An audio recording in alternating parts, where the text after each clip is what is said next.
नमस्कार दोस्तों, स्वागत है आपका हमारे चैनल में। द्वारका नगरी पानी में डूबा एक रहस्य। नीचे अरब सागर की गहराइयों में दफन द्वारका, भगवान कृष्ण की पौराणिक नगरी के अद्वितीय रहस्य का विस्तृत विवेचन प्रस्तुत है। पौराणिक परिदृश्य महाभारत, पुराण, विशेषकर हरिवंश, मत्स्य और वायु में द्वारका को एक भव्य सोने चांदी रत्नों से सुशोभित राजधानी के रूप में चित्रित किया गया है। कहा जाता है कि यह नगरी कृष्ण द्वारा स्थापित की गई थी और उनके निधन के पश्चात समुद्र में डूब गई थी। कुछ विवरणों जैसे उड़न यंत्र से हमला और बिजली जैसे तेज प्रकाश वाले अस्त्र ने इस घटना को विज्ञान कथा की तरह दिखाया, जिससे अंतिकथानक सिद्धांतों की चर्चा भी हुई। पुरातात्विक खोजें। सबसे पहले 1963 में भूमि पर खुदाई के दौरान KM नानावती और HD संकालिया की टीम ने पुरातत्व वस्तुएं प्राप्त की।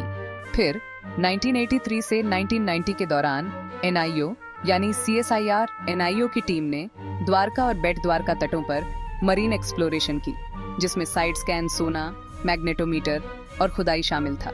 परिणाम स्वरूप लगभग 200 पत्थर के एंकर, संरचनात्मक खंड, स्तंभ, कंकाल, कई कलाकृतियां और मिट्टी के पात्र मिले। आर्किटेक्चरल प्लान, मजबूत नींव और पत्थरों की संरचनाएं प्रतीत होती हैं कि यह कोई योजनाबद्ध नगरी रही है। समय निर्धारण थर्मोल्यूमिनेंस डेटिंग के अनुसार कुछ अवशेष लगभग 1570 ईसा पूर्व के थे, जो लेट हड़प्पा युग का समय है। कार्बन डेटिंग से कुछ नमूनों का समय 9500 वर्ष पहले भी दिखाया गया, लेकिन यह थोड़ा विवादास्पद है। भूवैज्ञानिक पहलू। पहले से कई बार समुद्र तट की ऊंचाई बढ़ी और कम हुई है। भूगर्भीय घटनाओं जैसे तटीय क्षरण, भूकंप, भूस्खलन और सुनामी का इस डूब की प्रक्रिया में योगदान माना जा रहा है। 2001 में द्वारका के पास आए जोरदार भूकंप, जिसकी तीव्रता 8.0 थी, ने इस तरह की प्राकृतिक संकट संभावनाओं को और मजबूत किया। वैज्ञानिक आस्था वार्ता। कुछ विद्वान यह मानते हैं कि मिले पत्थर प्राकृतिक होते हैं या फिर सिर्फ एक समुद्री बंदरगाह का ही हिस्सा है और कृष्ण से उनकी कोई सीधी कड़ी नहीं है।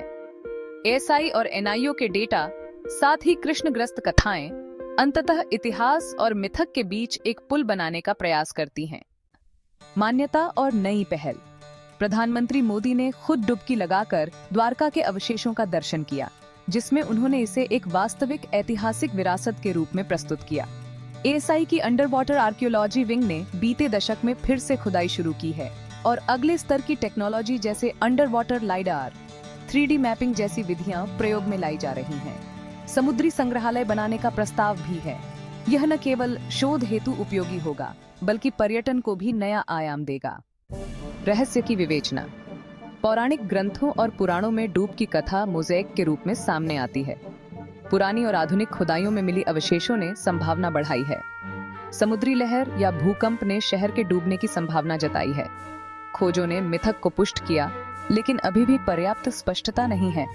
तकनीकी प्रगति से भविष्य में और सटीक खोजें संभव हैं। निष्कर्ष। द्वारका की कहानी पौराणिक, पुरातात्विक, ज्यादातर वैज्ञानिक और थोड़ा अलौकिक तत्व लिए भाग रही है। जितना पाया गया है, मसलन पत्थर के एंकर और योजनाबद्ध संरचनाएं, यह सुझाव देती हैं कि यहाँ एक व्यवस्थित, शायद समुद्र तटवर्ती सभ्यता थी। लेकिन क्या सच में यह कृष्ण की नगरी थी? वैज्ञानिक अभी भी उसके लिए पर्याप्त प्रमाण की तलाश कर रहे हैं।